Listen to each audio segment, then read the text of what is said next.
we all know that corporate media is staged. It's propaganda. They're reading a teleprompter, they're reading a script, and these paid actors, I mean pundits, I mean journalists, in these trusted sources of propaganda, I mean corporate news, I mean in media, have to do their job properly. But sometimes the mask comes off. Sometimes the mask reveals itself, and we see what exactly is going on. I want to pull up this article here real quick from Fox News. And it's interesting because it calls out just really what it means when these corporate people, former ESPN host says her Biden interview was entirely scripted by network executives. Every single question. So former ESPN host Sage Steele revealed that her 2021 interview with President Biden was scripted by network executives. In an interview with Fox News Digital, she recalled the structured nature of the pre-taped interview, so much so that the ESPN bosses handed her a script to go off of. So that means you read the script and you follow orders. You follow the orders. Now, I've been given a script here and there when I was doing my little acting gigs here and there, right? But when it comes down to, reporting the news, one would think that these trusted sources of information would not be like actors or, part-time actors or anything like that, Because there's a difference between reading a script, and a script is you're pretending to be somebody else. Now, apparently, these interviews, I now have to call into question every single interview that Joe Biden was on and whether how authentic they are. And you know what? Wait. We're not going to investigate into it because they are scripted. They are organized. I've said before on this show that corporate media formed the shield wall around Joe Biden in 2020, and they still are holding it to this very day because they don't want to fall out of line because they still have to carry the L of how they royally screwed up on how that election would play in 2016 and how Trump embarrassed all of them, including Hill Dog. The article goes on to say, that was an interesting experience in its own right. It was so structured, she said. And I was told, you will say every word and that we write out. You will not deviate from the script and go. So follow orders. Many of the questions Steele asked Biden in the March 2021 interview pertain to sports leagues attempting to restore normalcy during the COVID pandemic and vaccine hesitancy among athletes and fans. Her interview made headlines at the time when Biden supported the MLB's Star Game boycott of Atlanta following a passage from Georgia's election reform law. But everything Steele said to the president ultimately came from ESPN's C-suite. To the word, every single question was scripted, gone over dozens of times by many editors and executives. Absolutely. I was on script and was told not to deviate. She was told to follow orders. But if you don't believe me, listen to this video right here, where she talks about following the orders. For a wonderful day in sports. Opening day for America's national pastime. This was about 2 months after he took office. That was an interesting experience in its own right because it was so structured, and I was told, you will say every word that we write out. You will not deviate from the script and go. To the word, like every single question was scripted, gone over dozens of times by many executives, editors and executives. Absolutely. I was on script and was told not to deviate. It was very much, this is what you will ask. This is how you will say it. No follow-ups. Next. I knew that this was a lot bigger than just the wonderful editors that I worked with. This went up to the fourth floor, as we said, that we're all the bosses, the top executives, the decision makers are the president of our company, the CEO, where they all worked. The big picture to me is that I think it's heartbreaking. Right here. I have to pause the video right here.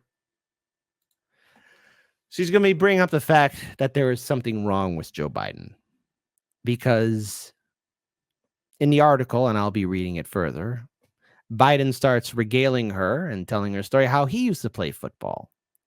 But we've seen Biden speak not only throughout the early days of the Democratic primary that started in 2019 when Biden was first running, but through 2020, 2021, 2022, 2023, and even now. Biden stuttering, stammering, looking confused. And I've asked this question before on the show. Doesn't anybody love Joe Biden? Like anybody in his family? Because this is once again goes to my theory that none of these politicians or their families are human. How? Why would you subjugate a relative or a family member to go through this kind of anguish. It's all about the dollars to these people. It's all about money.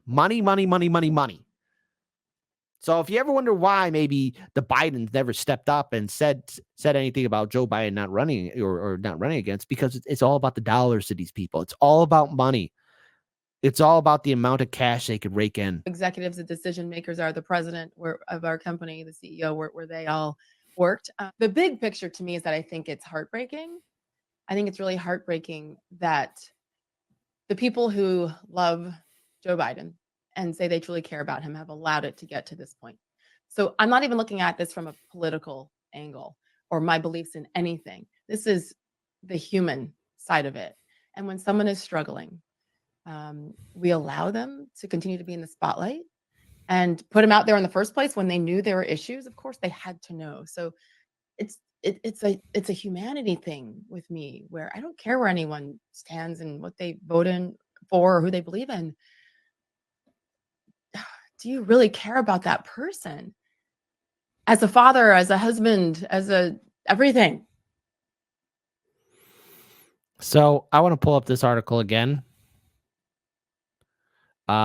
She went on to say how Biden trailed off in their pre-interview chat before taping. Now, I can't help but think of Abe Simpson, when Mr. Burns hired him and a couple of the other old people to be security at the time.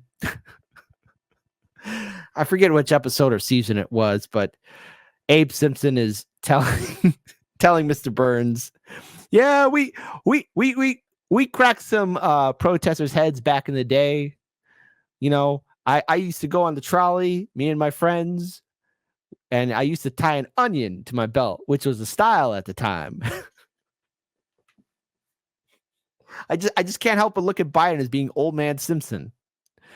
It was a satellite. It wasn't in person. We were having a technical issue, so I had to BS. I had to chit chat waiting for us to start rolling. Well, he started to do. Of course, he has someone next to him, and they keep a black curtain over the lens of the camera, so you can't see him until the last second. But you hear, and we're chit chatting, so I can hear him, and he goes, "What is this for?" And he's like, "Who am I talking to? Wait, what's her name?" This is like a Naked Gun movie. Bill Maher actually says to her. So there you go. I was going, "Oh my God," she exclaimed. And then he said the Sports Center, ESPN, and he goes, "Oh, okay." And so I said, what do you say? "Hi, Mr. President. Nice to meet you." And so I'm trying to just fill in time. And he said, "I used to play football." This is before the recording. "I used to play football." And he started to tell football stories of his greatness. And again, I can't see him. You see the curtain. He goes, "And I had the best hands. What do you say to that?" She later continued. And then I said, "Oh, you were like a receiver."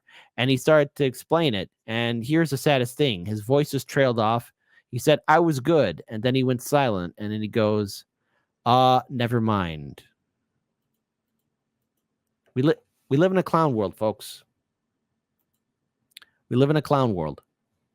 We live in a world where this is okay, where this is acceptable. How did it come to this? Why did it come to this? These are who our leaders are. You would think we would be better. You would think as people, we would improve ourselves. But sadly, that's not the case at all.